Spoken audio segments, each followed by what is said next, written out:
With Matt Eberflus out, I want you guys to predict who will be the Bears head coach in 2025 and beyond, because coming up on Bears Now, we got my top Matt Eberflus replacements.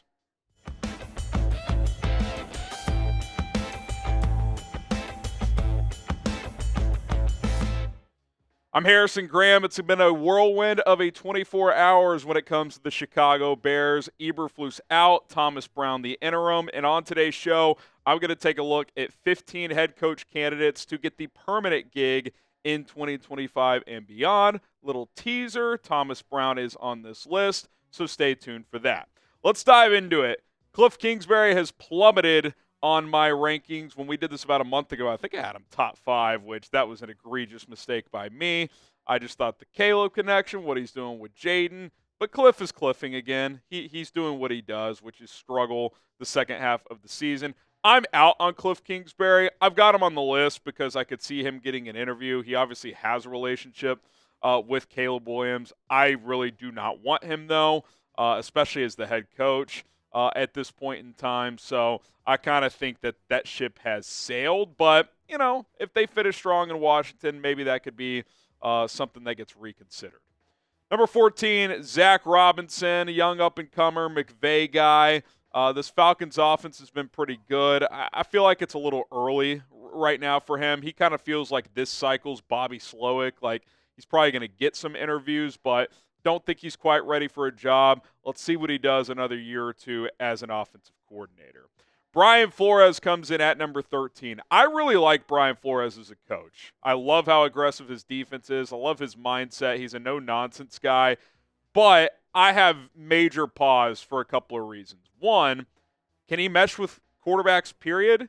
Can he mesh with Caleb Williams? That's a legitimate question. And the reason that question exists is because Tua Tagovailoa has been very vocal about how he doesn't like Brian Flores. And that's a concern because you cannot hire someone that you don't trust to mesh with quarterbacks, especially a guy you just took number 1 overall. So I think he's worth interviewing. I think he's worth vetting. I think he's a good football coach and deserving of another head coaching opportunity. But you'd have to be pretty damn convinced that he can mesh with your young quarterback.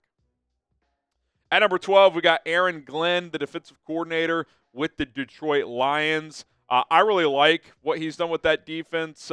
We saw the other day, obviously, Caleb and the Bears offense did good things in the second half, but guys were going down left and right. They've had a lot of injuries, and this has been easily his best defensive coaching performance up to this point. He always had kind of the aura alpha mentality, but now the X's and O's, the defense is playing strong as well. I think he's going to be a pretty highly regarded head coach candidate in the cycle. He's had interviews in the past. Who is your top defensive candidate? Because you guys know me, for the most part, I would like to go offense here. Not opposed to going defense. I don't think you can close yourself off here. But if the Bears do go defense, who would be the name that you would target the most? Maybe it's Jesse Minter, who works under Jim Harbaugh, worked under John Harbaugh. He's basically a Harbaugh brother, the defensive coordinator with the Chargers. He was with Jim at Michigan when they won a national championship. He was a defensive backs coach for John with the Ravens back in 2020. And Aaron Glenn and Jesse Minter have garnered my interest. These are two names that I did not put on my initial list about a month ago. They are now on my list. They are definitely two guys I would heavily consider. And I just like guys who have been around winning a lot, and both of these guys have. Glenn with Detroit the last few years, and now obviously Minter with Baltimore, Michigan, and now the Chargers, as they're having a pretty good year in Jim Harbaugh's first year. Gosh, why didn't the Bears try to get Jim Harbaugh last year? But that ship has sailed. Jesse Minter, I think, is going to get an opportunity very soon. Be curious to see if the Bears are that opportunity.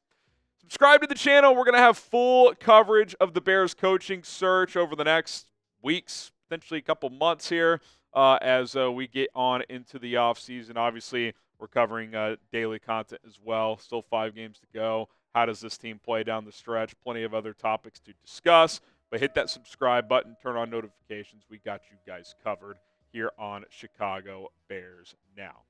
All right, before we get to the next candidate, do want to tell you guys as well about our sponsor, Prize Picks, as we appreciate Prize Picks for sponsoring today's show. Daily Fantasy made easy at prizepicks.com/CLNS. Use the code CLNS to get a $50 bonus when you play initially for just $5. You can turn $10 into $1,000 with as few as 4 correct picks on an entry. Different types of lineups you can submit: football, basketball, baseball when it's in season, hockey. You got fighting sports. You just choose more or less on the stat projections that Prize Picks provides. For example, I've got less than 218.5 passing yards for Jaden Daniels this week. He's been trending down a little bit.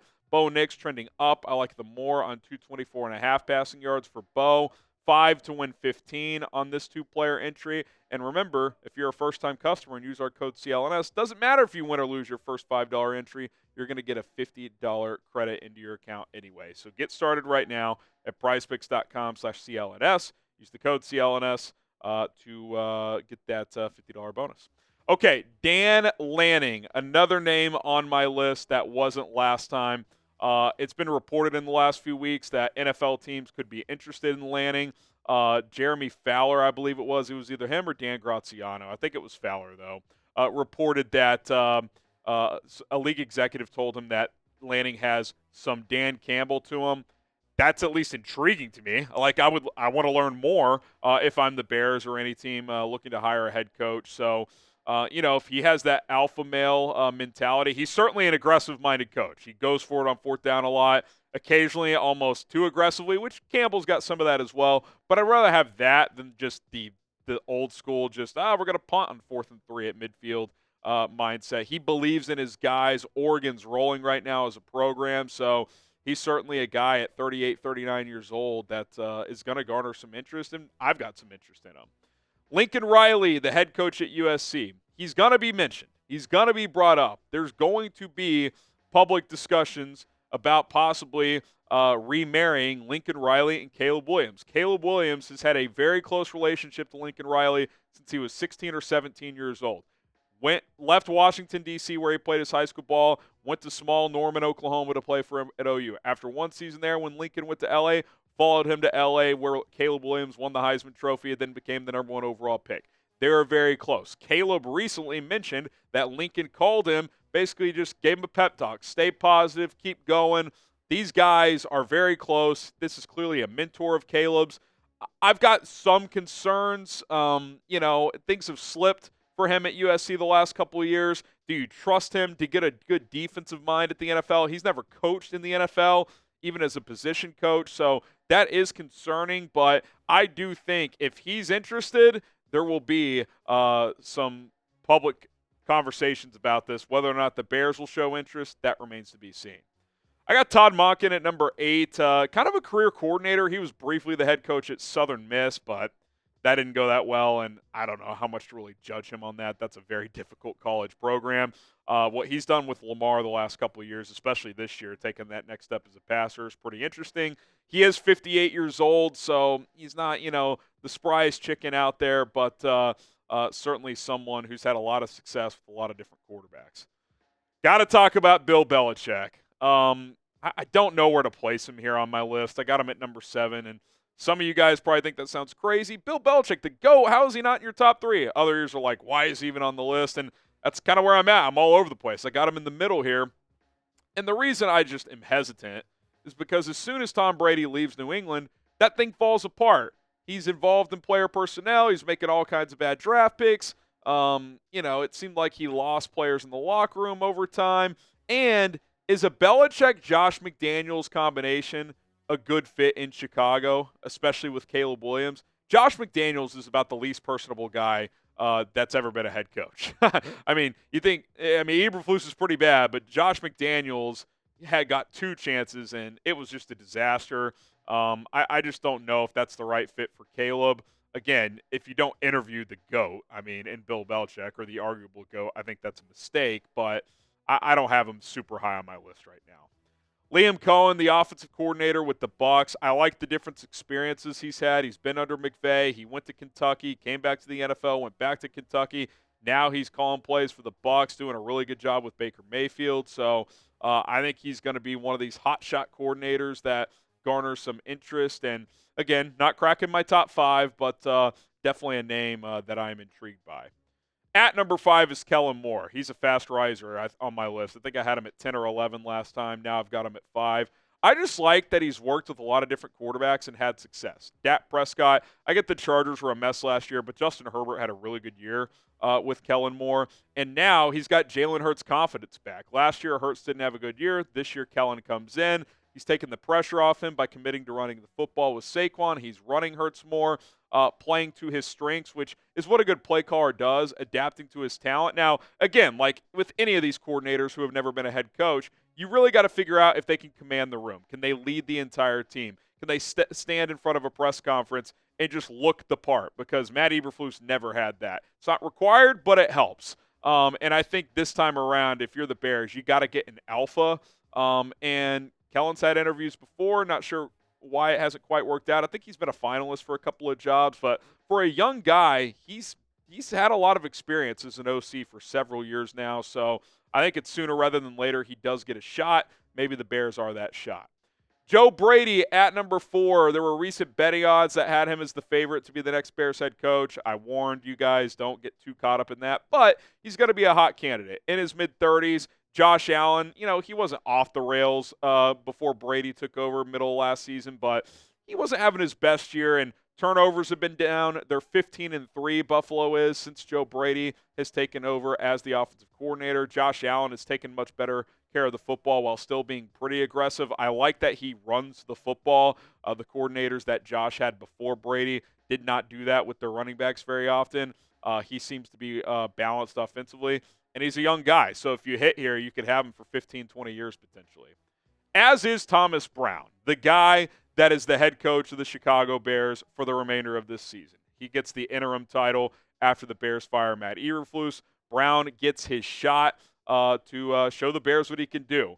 What do we know about Thomas Brown? Well, we know that he has a strong presence. That was pretty clear from day one when we heard him talk after taking over for Shane Waldron. What else do we know? He's gotten Caleb Williams playing at a pretty high level in the 3 games against all 3 of your division rivals in games that you lost, but you easily could have won if your head coach didn't make some mistakes. Obviously, some players made mistakes as well, including Caleb, but in 3 games with Brown, those are pretty damn good numbers. He looks more confident. He looks more in control, and he's taken that big step forward at this point in his rookie year. So he's got this 5-week opportunity now against some stiff competition. We'll see what the Niners look like next week. They've had a lot of injuries. Brock Purdy's nicked up right now. And then you got your divisional opponents again at the Vikings on primetime in Monday Night Football, against the Lions again the week after that, Seattle on a short week Thursday night football, and then, of course, the big one at Green Bay. So, tough sledding here, but the Bears are giving him an opportunity. Hey, pass game coordinator, offensive coordinator, you passed that test. Now you're going to be the head coach as well, in addition to still calling plays, which I assume he'll still do. I think pretty safe to say he will. If he can handle that, if the Bears can rattle off some wins, and if the team rallies around this guy, I think he's got a real shot to get this job, whether we want that to be the case or not. I'm certainly open-minded to it. I want an alpha. I think he's that. It's the other stuff that we got to see, and what better opportunity than just give him the job for the final 5 weeks and see what he can do with it. Do you want Thomas Brown to get the permanent job in 2025? Type Y for yes. Type in for no. Certainly open to it. Not against it at all. He's got to go earn it. He's got 5 games to do so.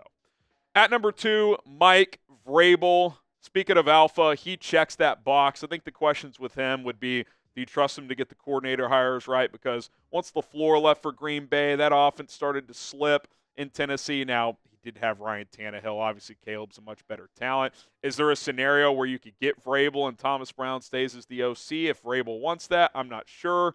I think you got to let whoever the next head coach is bring in whatever staff he wants. But I think he feels safe and he feels solid. I was listening to a podcast about the Bears coaching situation a month or 2 ago. And maybe you just swing for a double.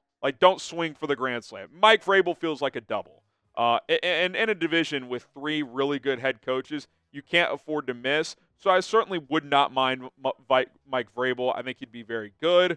Would you rattle 6 Super Bowls off? Probably not. But I think you'd be a team that would have instant credibility, which that's something the Bears could really use right now. And then the grand slam one, who I still have at number 1, is Ben Johnson. I don't think he's a perfect candidate. I think there are things we still have to learn about this guy. We know he's super creative offensively. We know he's taken Jared Goff's game to the next level. We know that Dan Campbell thinks the world of him. How is he in front of the entire room? Can he command the team? Because a lot of these coordinator guys, they can come up with awesome plays and they can call a game, but can they do that while also being the head coach and being in charge of everything? I'd like to think he can, but that's up to the Bears to figure out. Like, he's my top candidate, but the Bears got to do the vetting here. And do we trust them to do the right things in the interview process? It's hard to say that we should, but I think there's some good names out there. Ben Johnson, if he does have the alpha in him, which hopefully some of Dan Campbell has rubbed off on him in that regard, being with him for several years now. If he does have that, I think he's a pretty strong candidate. All right, there you have it. Matt Eberflus Replacements, 15 guys to keep an eye on as we get closer to the end of the season and into the offseason. Thomas Brown, you get your shot, but if you're the Bears, you got to start doing your due diligence on these other candidates. My name is Harrison Graham. Bear down. Enjoy the rest of your holiday weekend.